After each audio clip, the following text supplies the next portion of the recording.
Update for the week. And if you're watching us for the first time, please subscribe to our YouTube channel at DJN TV and do not forget to click on the notification bell for more superb video. I am Umaru Latifa. DJN TV.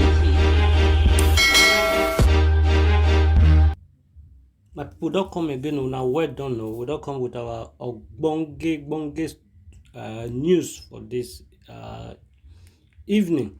No say Obaseki matter and iyamu and Edith Isokban of AAC the trend for social media. We get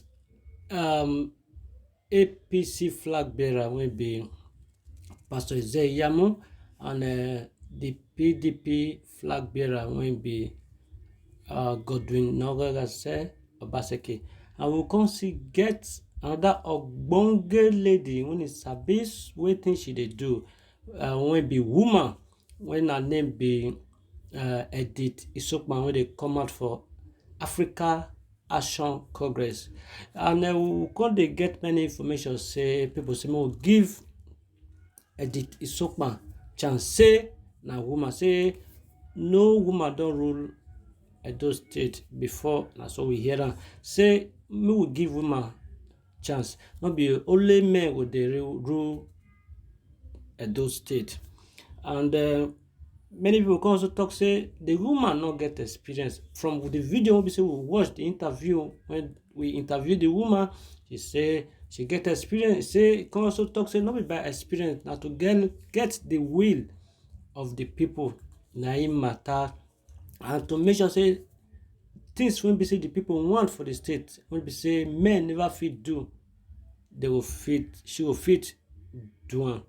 And we will also say the court just strike certificate forgery when be say they lay against Godwin Obaseki when he was showing disqualified and say the certificate when be say they enter.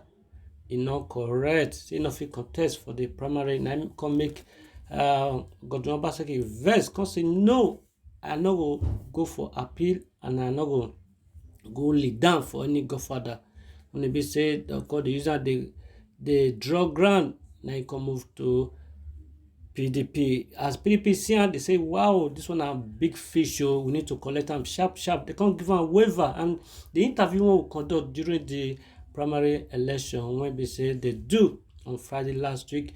The interview will conduct can be say the people who interview they say now Obaseki now they want vote for sake of say now God now bring. Apart from say now God bring, they say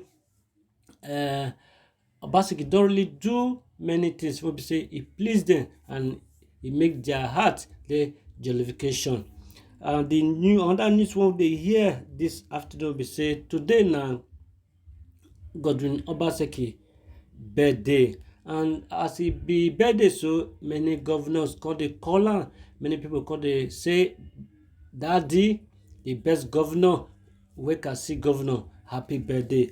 And the Delta State governor when be Ifeanyi Okowa come wish am happy birthday, come talk say as long as say in dey with them and the people of Edo State love am and the party members love am well, say there's no hindrance when e be say e no go fit win the election wey they want to do for September 19. And he can also wish am happy birthday sake of say e don clock 63 years today. That means Governor Obaseki now as at today now 63 years old man. So Okowa can say he deserves to be celebrated for providing purposeful, encourageous and result oriented leadership. He said not be like other people when we say they will reach there they not to go they thief money and they'll go they do when we say they know pull the will of the people for mind. Say as Governor Obaseki enter, he really work and he see the work when he do. He can also talk say the buildings when we say Ogbemudia do long time ago uncompleted project wey be say e do, wey be say no other governors dey no continue from where e stop over 30 years now. But e say as this man enter, Governor Obaseki, he can renovate all of them. Say even the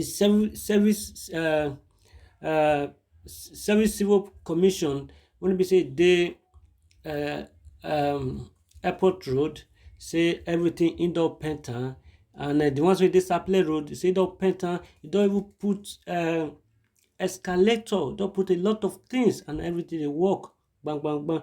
Can also talk say he dey very very happy, say no matter wetin will happen, say they will sit down and stand gidigba for him back to make sure say all Edo people dey vote for am. And he say according to wetin the previous governor talk wey be Adams Oshiomhole, he say one man one vote, say wuruwuru no go dey this one. Can also talk say as long as people dey behind you, no matter how they try to manipulate or rig the election on that day of voting, he say the will of the people na e go prevail. And PDP council dey thank Governor Obaseki, say na their savior, because they don wait for almost 12 years now. They never fit enter power sake of say they not do well. They fumble when they give them opportunity, but now their eyes don open, and any position be say they will get now, we hope say they do well, and they will make sure the people will prevail, not just to go there, you go dey chopolize all the money when be say people wey supposed to dey enjoy una go dey enjoy, dey carry house, carry money, dey go abroad, go dey buy different properties, dey buy big big cars, and dey carry big big woman wey get big big bakasi, and wey also get big big arsenal. So Governor Okowa come tell our the governor of Edo State, say make not think say as he wan enter for the next tenure wey be make am 8 years for that position, make he allow the will of the people to prevail. Say make he still work well well, because you get some governors wey be say if they enter for 4 years, they'll really work, try their best to make sure say everything dey okay, but at the end, if they come give the opportunity take go for the second term, they no go come work well. Say make it try, make sure say the goodwill, the good things when he dey do now, make it dey do am well, so that other people will be say will take over, and when he don comot after 4 years, they will still carry on with the good work when he do remain.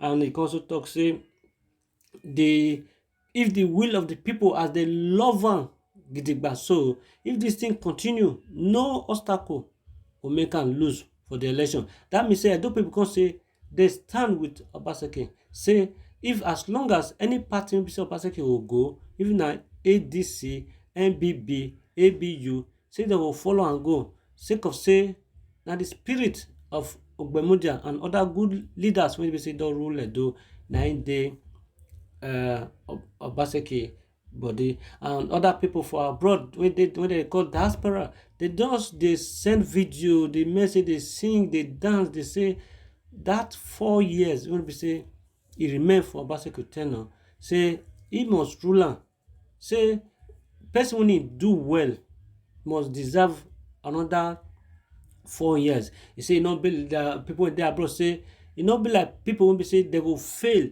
they will say as he fail, when they give another opportunity so that he will try again. Say but Obaseki will not be like that. People when they Canada, people when they America, people when they UK, people when they Europe, and so a lot of people, mama them, pensioners them, they say they with the president well, and some will come to hear this evening say, we come to hear this evening say other people when they other political parties like the APC where he for comot, say all of them they don dey defect to PDP because say they see am say he's na good man, say he get clean heart to develop Edo State, say they no go just leave am may just go like that. So all of them just dey defect this evening as we dey read you now live, we dey read now. So now so we see and reach my people. Make una not forget to follow us on all our social media handles and pages, and also subscribe to our YouTube channel wey be DJM TV, where we will dey give una small ogbonge information wey be latest as they hit us, we dey come online to make sure say we get everything una well done. Update for the week. And if you're watching us for the first time, please subscribe to our YouTube channel at DJM TV, and do not forget to click on the notification bell for more superb video. I am Umaru Latifa. DJN TV.